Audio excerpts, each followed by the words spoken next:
And we're just getting ready for our second speaker of the day. He's the San Diego coordinator. His name is Don Ekes, and he's doing a presentation entitled Technology, Friend or Foe. Let's give him a warm welcome.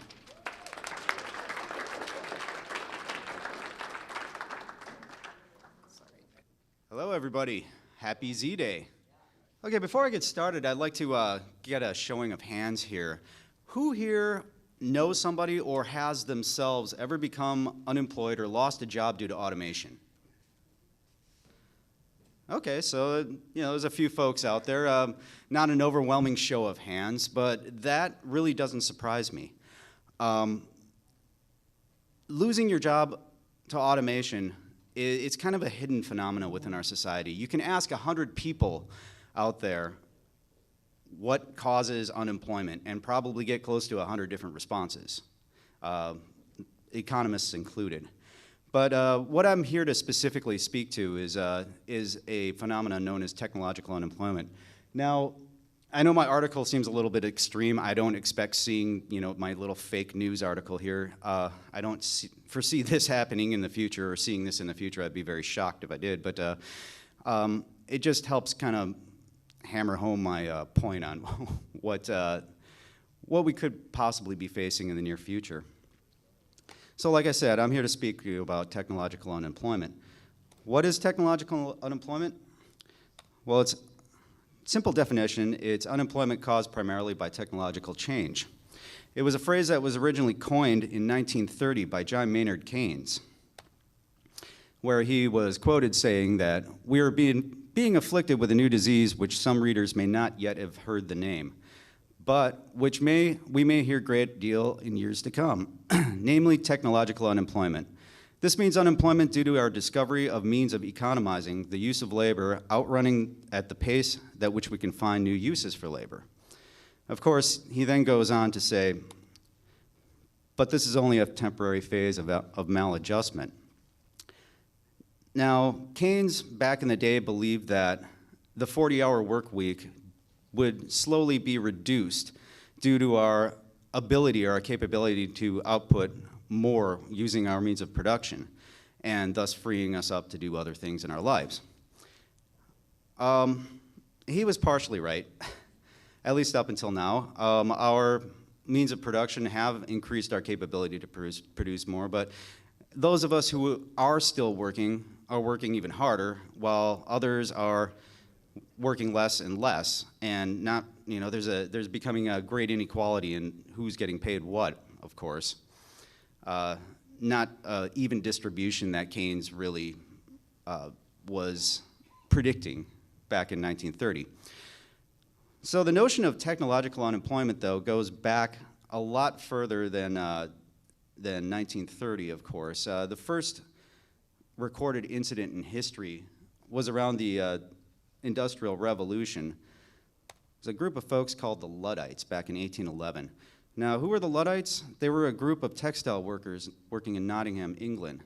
Like I said, it was around the time of the Industrial Revolution. The steam engine was just recently invented. And the owners of these mills decided that they would purchase these steam-operated knitting machines to put into their mills to, of course, ramp up production and lower their costs. Well, after doing so, they realized that they were able to produce so many new garments at such a high rate of speed that they didn't need as many workers. So, of course, a mass layoff of the workers ensued. That didn't make them too happy. So, needless to say, as a form of protest, they broke into the mills and destroyed the automated knitting looms. Then later on, the next day, they circulated flyers in the community that were mysteriously signed with the name King Lud, thus giving them the name the Luddites. Now, this fear of unemployment due to technological advancement because of this very incident has been coined the Luddite fallacy.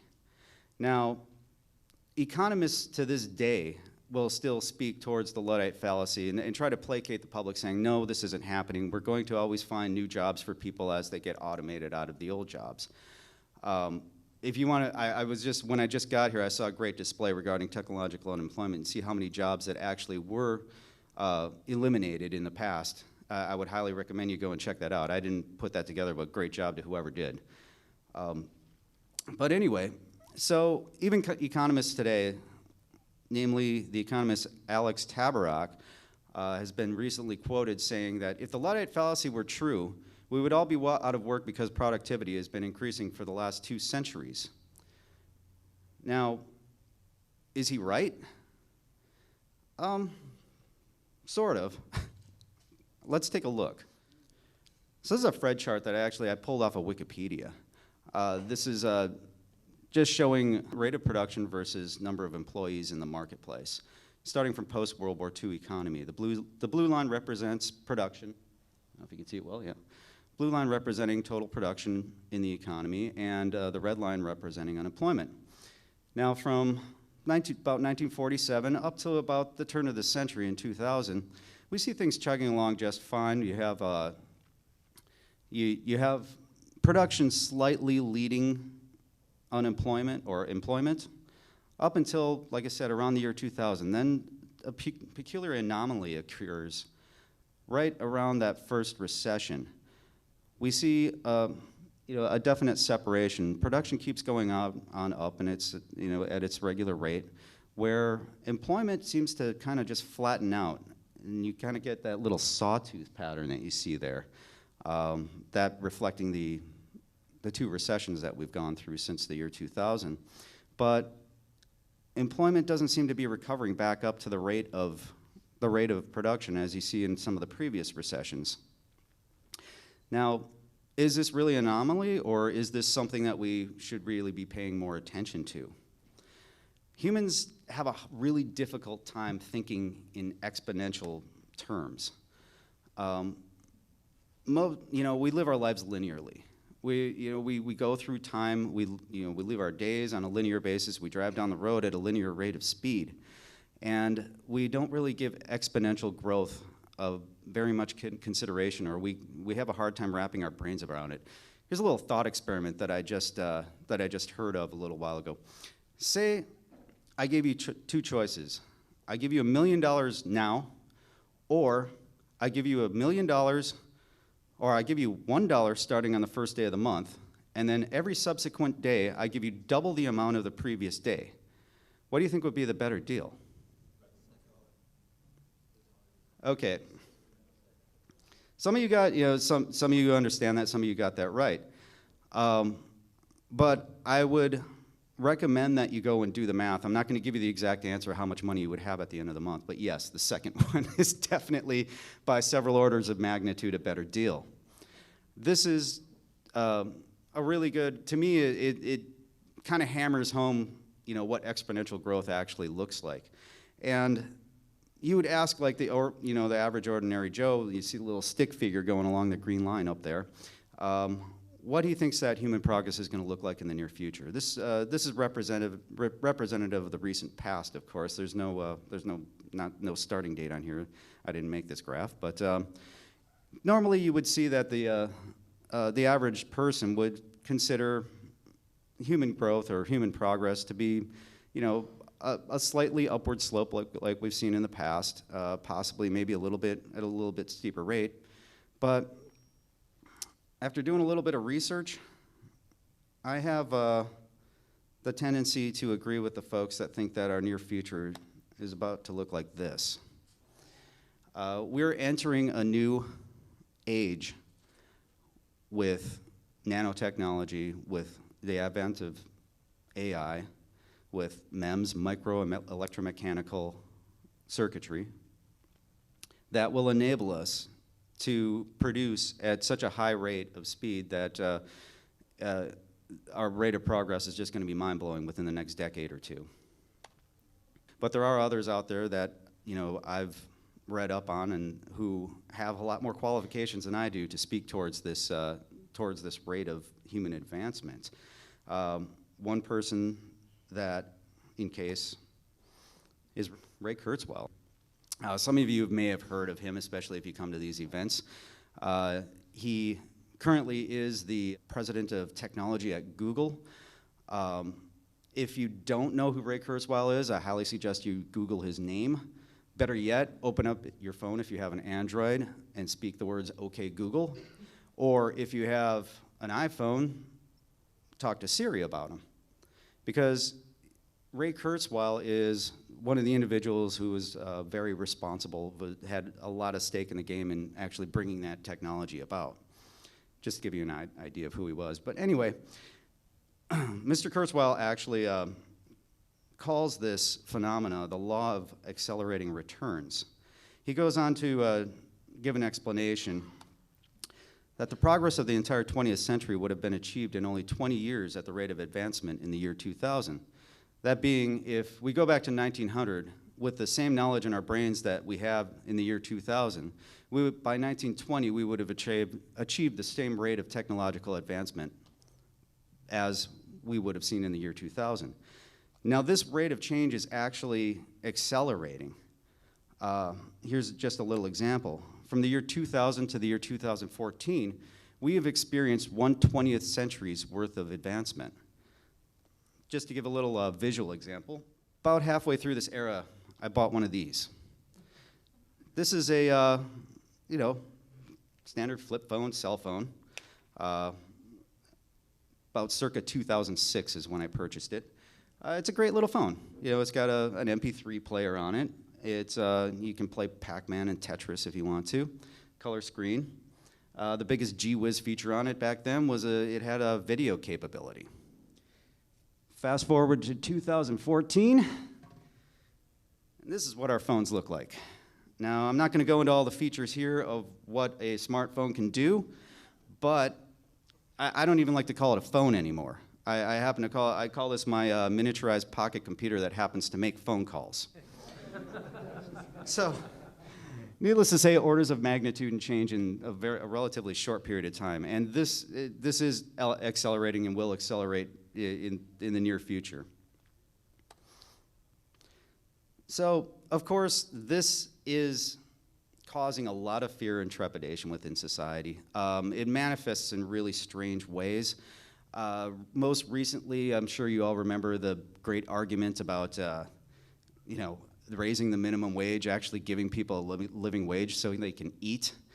I pulled this meme off of one of my more conservative friends' Facebook pages. It's $15 per hour. This is your replacement. Okay, so you want me to enjoy my crappy, low-paying job and like it, or you're going to be replaced by a kiosk. Of course, his argument is that these people should get better training, better education, and go out and get a better job. Yeah, but what happens when that job gets replaced by automation? I find this to be kind of the standard knee-jerk reaction. Okay, robots replace my job, I'll get a job repairing robots. It says adaptation. The bad news is robots can do your job now. The good news is that we're hiring robot repair technicians. The worst news is that we're working on robot fixing robots, and we do not anticipate any further good news. Now, you may have a good chuckle at it, but it speaks to a lot of fears out there, and it's starting to actually make its way into the mainstream finally. You're hearing people, I think even the president brought up technological unemployment just recently. And, of course, just up the road here, right across the street, Sony Pictures, Hollywood loves to play on our fears and, create these movies about robots taking over the world. Now, I'm not disparaging them. I love the Terminator series. I can't wait for the next one to come out. But I don't really subscribe to this being our end-all, be-all future. But that begs the question here. What is our future? Where are we going, or where can we go? Now, those of you here that have been with TZM for a while have probably heard this quote a million times already. You might even hear it again this evening by R. Buckminster Fuller. You never change things by fighting the existing reality. To change something, you build a new model that makes the existing model obsolete. So what might that model look like? Enter the millennial generation. Now, these folks came of age, graduating college. I know some of you may be in this generation with a whole lot of debt under you and right in the middle of a major economic downturn, and there were no jobs available for you. So what they had to do was look around and see what they had. Well, they had a lot of connections with a lot of other people. They're the most connected individuals on the planet. They call this social capital, and they value it a lot higher than financial or physical capital. And they were able to create a lot of business models actually around this social capital. The subtitle here, Millennial Generation Prefers Access to Ownership, I believe I lifted that directly off of, I think, the Huffington Post. Anyway, enter the sharing economy. I'm sure you've heard of this phrase being bandied around, especially it gets connected to the ride-sharing companies like Uber and Lyft. Turn your car into a taxi cab. There are several other companies out there that run on this very same business model. You have an extra room in your house to rent, put it up on Airbnb. You're flying out of town for a while, why not park with Flight Car, rent your car out to other people in the network. Got an extra bicycle or a surfboard or snowboard sitting around in your garage collecting dust, you can rent it out to folks who are there on vacation. Need a car for the day, go to Zipcar. You only need a car for one trip, go to Car2Go. Of course, these are like still monetary-based type systems, but there's also other non-monetary based, more merit-based systems out there. For instance, you want to go somewhere, but you don't want to pay to stay the night, join couch surfing. You got some extra clothes in your closet, and post them up on Dig and Swap. Share them with other people who may be your size, double your wardrobe without going to JCPenney. Now, these are a few examples. I could fill up this entire screen with other companies that would fall under this, this sharing economy paradigm, but that isn't my goal here. I don't know if these companies would subscribe to the concepts that we talk about within the Zeitgeist movement, a natural law resource-based economy. I'm just merely using them as examples because they're radically different from the top-down structured corporations of the past. So anyway, getting back to access versus ownership. In the future, we're going to see these kind of concepts just accelerate at such a high rate of speed. Things are becoming more interconnected through a concept known as the Internet of Things. Pretty soon, everything that you come in contact with is going to be connected to the internet. They just approved IPv 6.0. There's I think 100-some trillion connections that are possible to the internet, enabling folks to come together within the collaborative commons and share their ideas and build new devices, new products at zero to no marginal cost. Now, I don't really have enough time here to speak to all of these concepts, but if you really want to explore more about this, I'm right in the middle of actually listening to this book. I'm kind of a slow reader, but I would highly recommend getting Jeremy Rifkin's book, rightly titled The Zero Marginal Cost Society, The Internet of Things, the Collaborative Commons, and the Eclipse of Capitalism. With this being said, I hope I've maybe gave a little bit more positive outlook about our future, that we're maybe not going to be enslaved by our technology later on or relegated to the dustbin because we're no longer relevant. Or as Ryan spoke before, be jumping off of cliffs because we're not considered relevant in society. And show you that robots, yes, they can be our friends. Now, with that being said, I'd like to leave you with one last thought. Now, has anybody heard the phrase, "The world needs ditch diggers"? I don't know. It's kind of an old phrase, but it kind of speaks back to where everybody needs a job. The world needs digs. Well, who digs ditches anymore? I mean, at least in a society where we have access to modern technology, this job has kind of become obsolete, right? And last I've checked, we used one of these things. Goes a lot faster. I mean, you still need to have an operator operating the controls inside of the machine. But yeah, exactly, Jason. I mean, why can't we just automate this? Let's put our guys in a nice, comfy control room and let them operate these things by remote control. Or better yet, how about we just punch out a little bit of code, uplink via satellite to our GPS network, and let the damn thing dig its own ditch. Then we can go out and get a tall, cool, frosty one. Thank you.